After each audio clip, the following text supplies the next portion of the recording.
Oke, pernah kepikiran nggak sih gimana jadinya kalau manusia dapat panggilan ilahi? Nah, dalam pembahasan kali ini kita akan bedah tuntas 4 respons paling mendasar dari manusia saat berhadapan dengan sebuah pesan agung.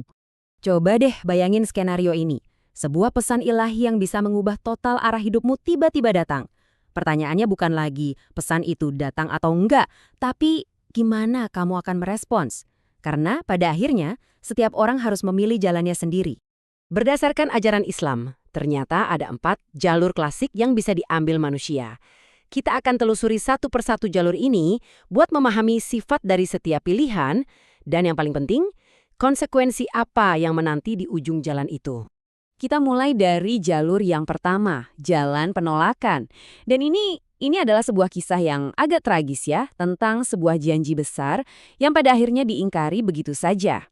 Jadi coba bayangin, sebelum pesan itu datang, ada sekelompok orang yang bersumpah dengan sumpah yang paling berat.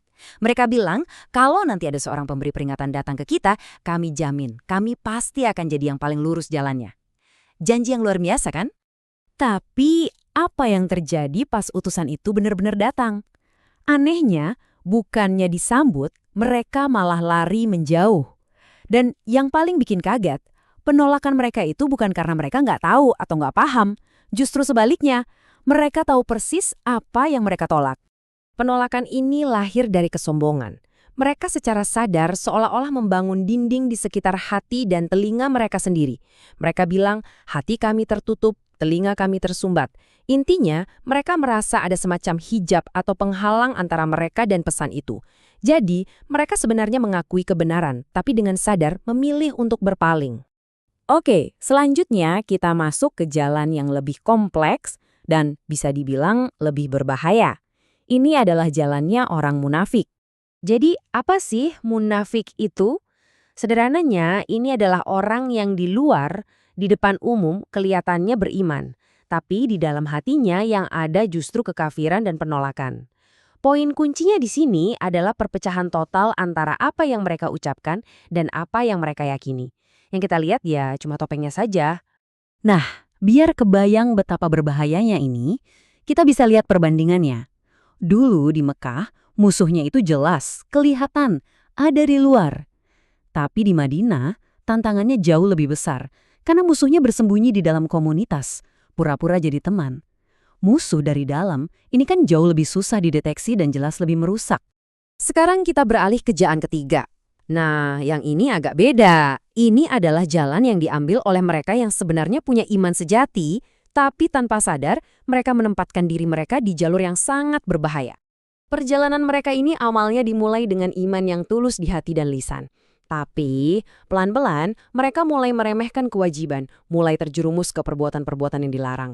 Dan yang paling bahaya, mereka terus menunda-nunda tobat dengan pikiran, nanti aja, masih banyak waktu. Tanpa mereka sadari, mereka ini seperti sedang berjalan di pinggir jurang yang sangat dalam. Inilah kenapa kondisi mereka itu dianggap sangat genting. Karena setiap saat bisa jadi saat terakhir mereka, kan? Dan tanpa tobat yang sungguh-sungguh sebelum ajal datang, nasib akhir mereka ada dalam bahaya besar. Mereka berisiko banget berakhir di kelompok yang sama dengan para penolak dan orang munafik tadi. Tentu saja, semua jalan ini pasti ada ujungnya. Sekarang, mari kita lihat 2 tujuan akhir yang menjadi konsekuensi dari pilihan-pilihan yang sudah kita bahas. Bagi mereka yang tetap setia dan taat di jalurnya, balasannya adalah surga. Tapi ini bukan cuma sekedar tempat ya, melainkan sebuah keadaan. Digambarkan sebagai taman-taman yang dialiri sungai, di mana kedamaian, kepuasan, dan kehormatan yang abadi menanti mereka. Nah, sebagai kontras yang sangat tajam, nasib bagi para penolak, munafik, dan pendosa yang gak sempat bertobat adalah neraka. Digambarkan sebagai api yang menyala-nyala sampai membakar ke dalam hati, di mana penghuninya itu terjebak dalam kondisi antara hidup dan mati, merasakan penderitaan yang gak ada akhirnya. Jadi, setelah melihat semua jalan dan tujuan akhir ini, pertanyaannya adalah bimbingan terakhir apa yang ditawarkan?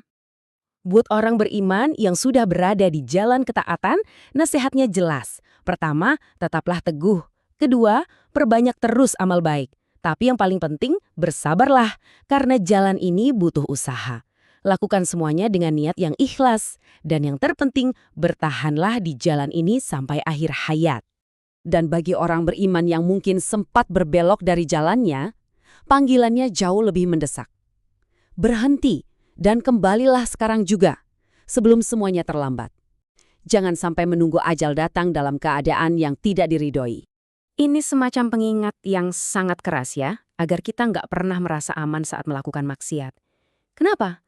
Karena hukuman itu bisa datang kapan saja. Entah itu dalam bentuk bencana yang tiba-tiba, atau mungkin kemunduran yang terjadi pelan-pelan dari arah yang nggak pernah kita duga sama sekali. Pada akhirnya, pesan ilahi itu ditujukan untuk semua orang. Jalan-jalannya sudah dibentangkan di hadapan kita semua. Ada jalan penolakan, kemunafikan, ketaatan yang goyah, atau keteguhan. Perjalanan dan tujuan akhir kita, semua itu ditentukan oleh satu hal, respons kita masing-masing. Jadi, pilihannya ada di tangan kita.